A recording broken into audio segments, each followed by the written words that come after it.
بعضې سادهګان خو وایي خبره باندې ځان نه پوه کوي سړي ته چا ویلي سپین نه غوږ وتښتو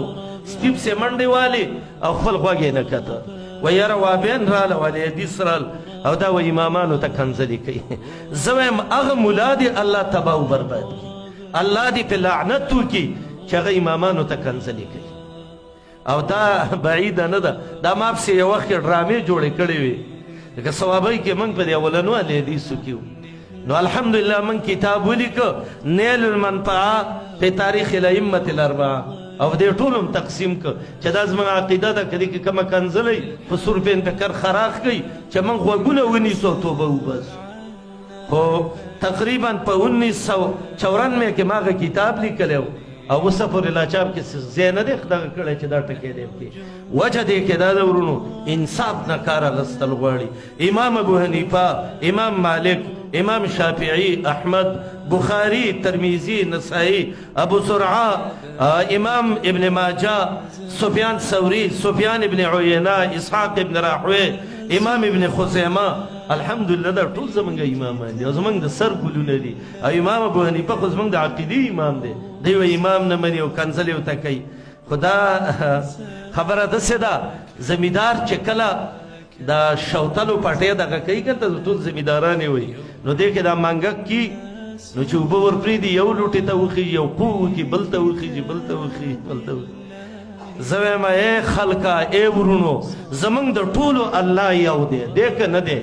قرآن هم یو دی کعبه هم یو ده یو الله لمونځ کوو راځئ دا د انصاف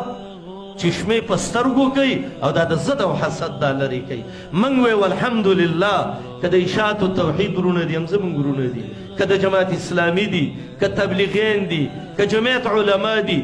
هر هغه څوک چې اسلام ته ځان منصوبوي زموږ ورور دی خو حساب به کوو ګوره ورورۍ کې خو به حساب کې که نه خبره به دې هله منو چې د محمد رسول الله د حدیث سره برابره کړي او دا امام ابو حنیفه صاحب ویلي دي شامی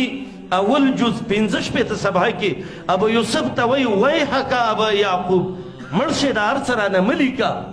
او بیا ورته وایي اذا صح الحدیث فهو مذهبي صحیح حدیث دا زموږ مذهب دی نو دا خبره چې وکړي نو څوک بدعتیان وایي خیراتونه نه مني خیرات منو خو دا ستا قلنګ نه منو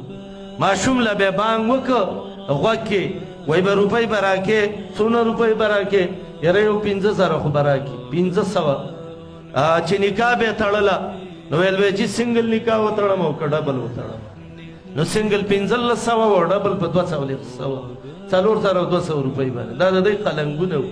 ډبل هم سنګل پکې دا څه قصه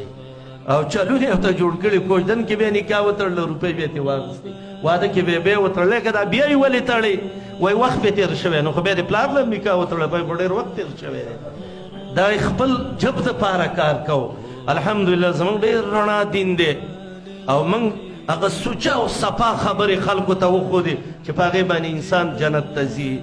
او ورک دې شي که څونه دې ګېډې له منډې ووو که نه موږ به ترې روان یو نو ولې په دین باندې تجارت شروع کو او ولې د خلکو نه دین پټ کو او ولې خلکو ته کمزورې خبره وکړو هغه غوره د پیغمبر خبره